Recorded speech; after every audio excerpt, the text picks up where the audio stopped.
Bonjour et bienvenue dans cette présentation. Nous allons essayer de parler d'un framework des plus puissants qui puisse exister au niveau du monde de la sécurité informatique, qui est Metasploit. Pour ce, nous allons suivre le plan suivant. Nous allons commencer par une petite introduction sur Metasploit, suivie par la terminologie des composants de Metasploit qui est nécessaire pour pouvoir comprendre ce dernier.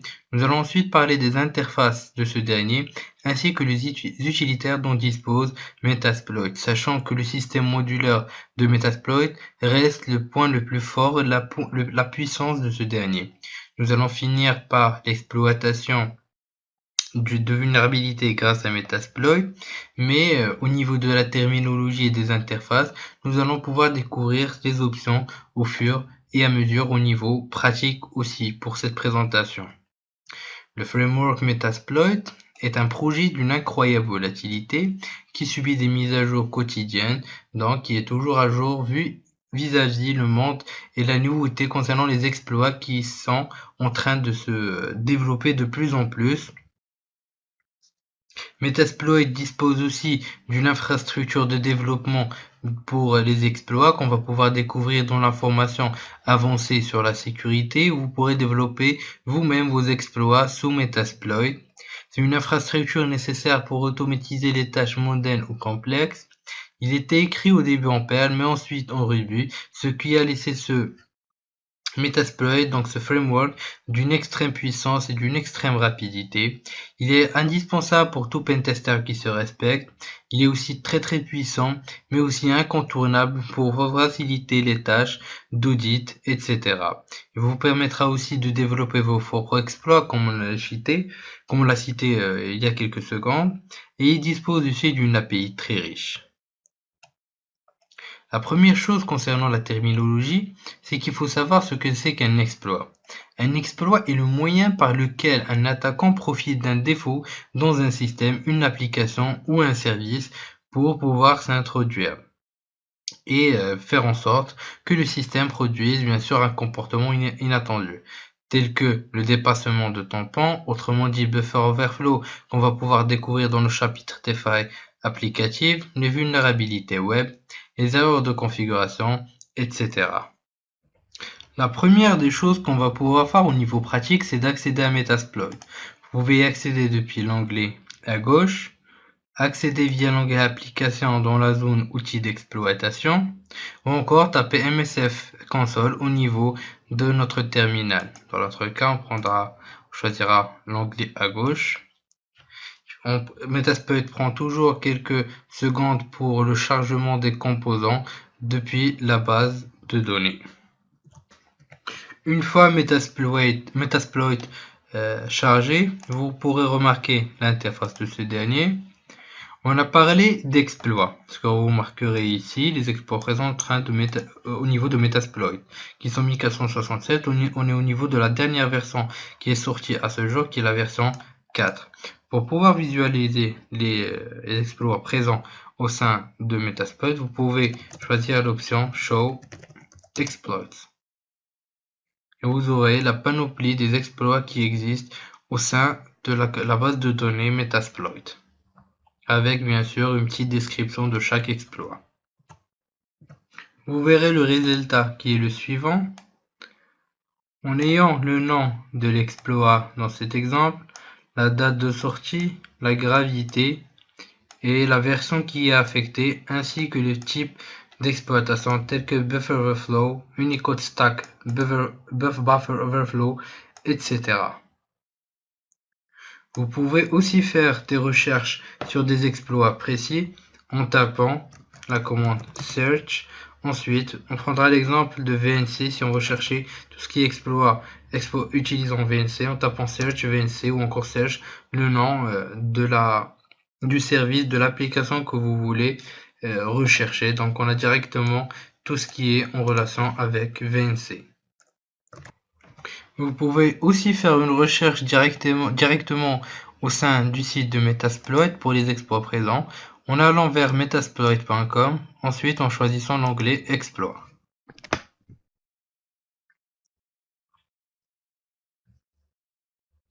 Une fois la page chargée, vous aurez les derniers modules qui ont été mis à jour, donc les dernières failles qui ont été mises au niveau de la base de données. Vous pouvez aussi faire une recherche personnalisée dans la zone de recherche ou directement rentrer dans les détails d'un exploit.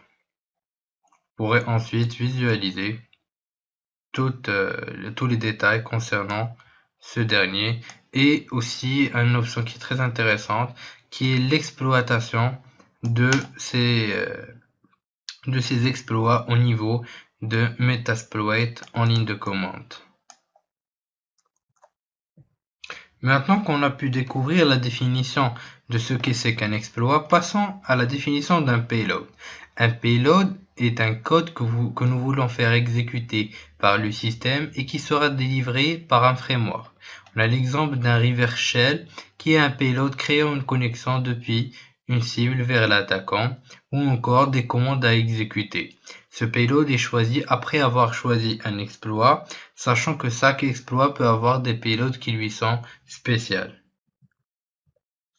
Vous pourrez visualiser l'ensemble des payloads présents au niveau de Metasploit en choisissant la commande show payloads.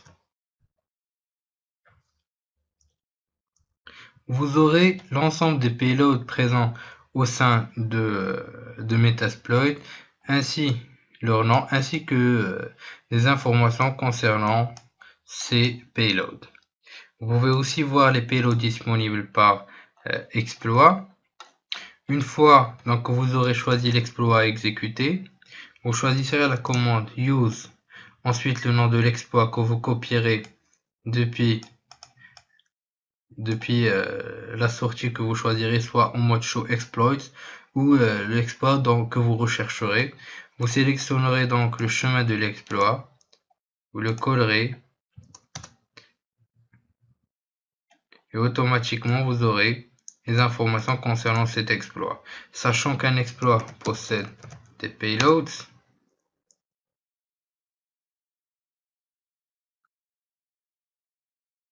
on verra les payloads qui sont assignés à cet exploit.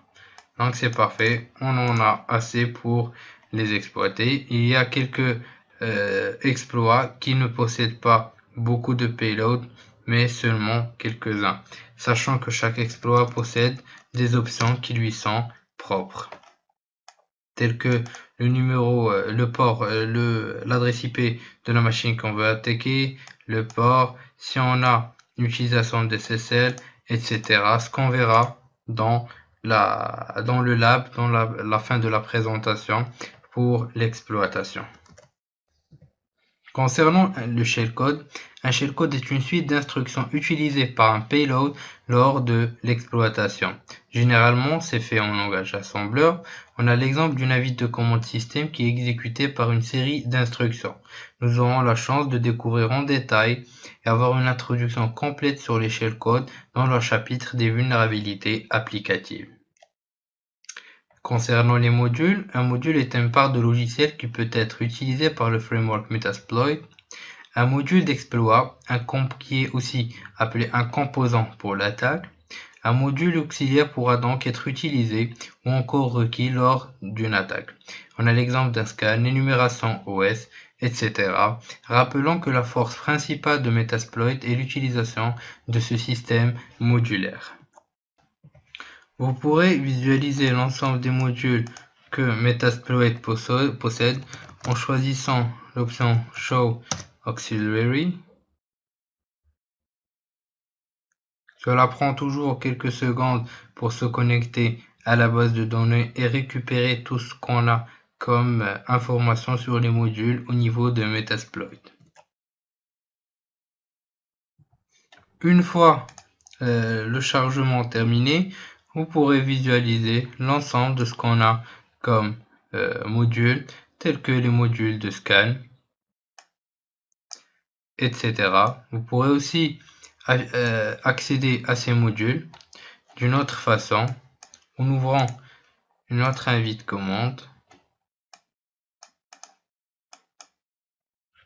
en se dirigeant vers le dossier user, share, ensuite Metasploit Framework. On va ensuite lister. Vous pourrez remarquer le dossier Modules. Vous aurez l'exemple de quelques modules comme un payload qui est un module, tout ce qui est outils post-exploitation, les exploits même c'est un module. Ce qui concerne ce dont on vient de parler, c'est tout ce qui est module auxiliaire. On va accéder à ce dossier et voir ce qu'il contient. Et voilà. C'est tout ce dont on aura besoin lors de l'exploitation. On va prendre l'exemple du dossier qui concerne le module scanner. On a l'ensemble des modules qu'on peut utiliser lors des scans. Ce qu'on va essayer de faire maintenant, c'est d'accéder au code d'un des modules scanner qu'on a pu voir tout de suite. On va prendre l'exemple de l'FTP. Vous pourrez remarquer que tout est écrit en revue. On va prendre l'affichage du script pour la version FTP. On va l'afficher. Vous remarquerez que c'est spécialement fait pour Metasploit. Vous pouvez toujours récupérer le code bien sûr au niveau de GitHub. On verra plus tard dans la formation avancée comment vous pourrez coder vos propres modules, vos propres scripts pour pouvoir automatiser vos tâches au sein de Metasploit. Un listener est un composant qui attend une connexion entrante. On a l'exemple qu'une fois que la machine est exploitée, il peut communiquer avec l'attaquant en utilisant le listener pour la gestion de cette connexion, ce qu'on a pu découvrir dans la vidéo précédente concernant l'utilisation de l'outil Armitage. Lors de lancement de l'exploit, nous avons eu un listener qui a été lancé pendant 30 secondes et qui a attendu les connexions entrantes des machines attaquantes.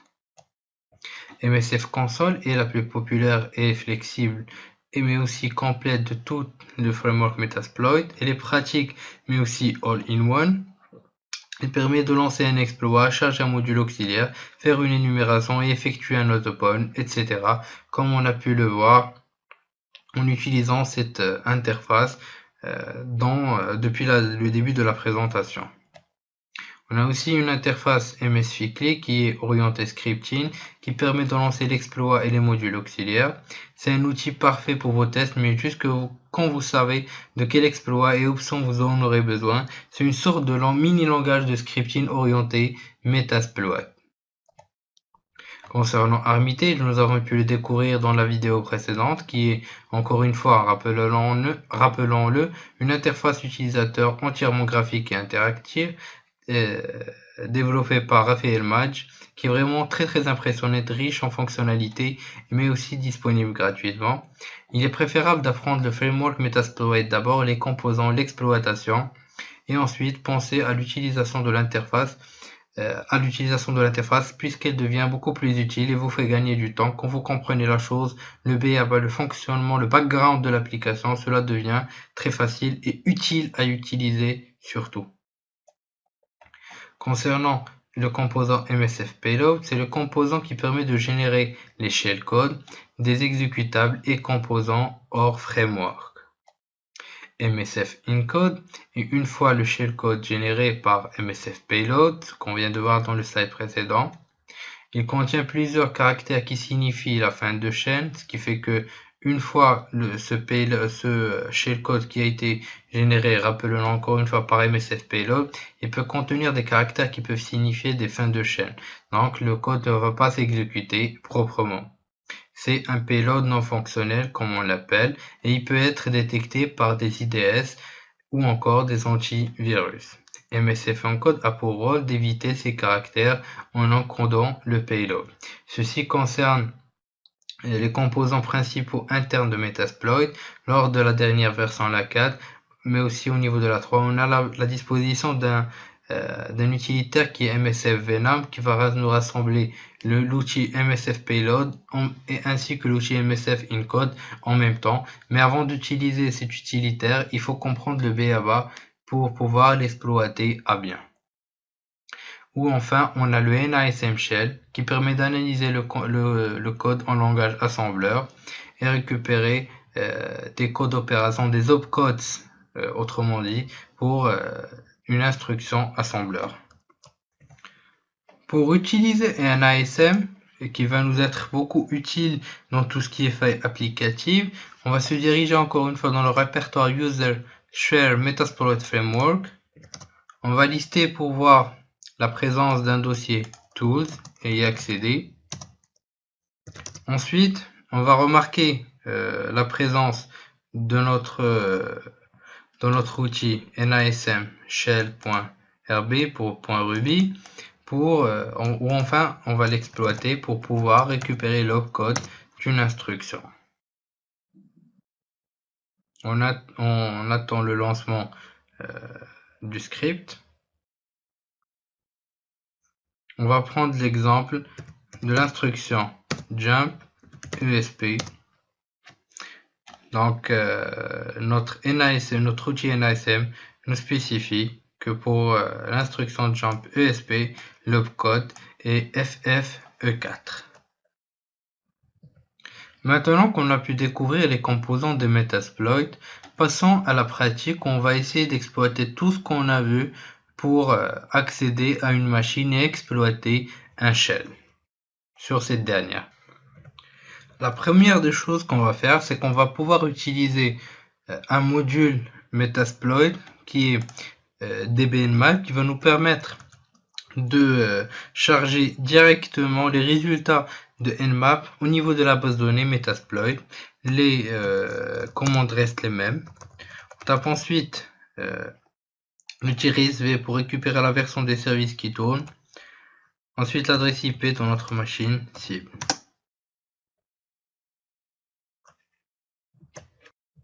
Une fois le scan terminé, vous pourrez remarquer toute la panoplie des services dont vous disposez. Vous pouvez aussi vérifier que les résultats ont été bien ajoutés au niveau de la base de données. Donc effectivement, voici notre hôte, son adresse MAC, l'OS qui tourne. Vous pouvez aussi voir les services concernant cet hôte, les ports fermés, les ports ouverts et tout ce qui va avec. Ce qu'on va faire maintenant, c'est qu'on va essayer de chercher si on a un exploit au niveau de la version du service FTP qui tourne au sein du serveur, vu que la plupart du temps, c'est celui qui est le plus vulnérable. On va faire comme on a découvert, search, ensuite le nom et la version du service FTP qui tourne au sein de notre machine. Nous avons effectivement un exploit qui correspond à cette version. On va copier l'emplacement de ce dernier et taper la commande use, ensuite notre exploit. Ce qu'on va faire ensuite, c'est de voir les options dont on a besoin pour effectuer cet exploit. Le port est déjà rempli, c'est le port 21. Il nous faut l'adresse de notre hôte, de target address, pour l'adresse de la machine cible. Pour modifier une option, il suffit de taper la commande set et le nom de l'option, dans notre cas airhost. Ensuite, on donne l'adresse IP de notre machine cible. La prochaine étape consistera à regarder les payloads dont on dispose. Dans ce cas, on a un seul payload qui est le lancement d'un shell directement au niveau de la machine cible. Une fois toutes les données concernant l'exploit, toutes les options dont l'exploit a besoin pour s'exécuter ont été remplies, il suffit de taper la commande exploit pour exploiter et attendre que le listener ait une connexion.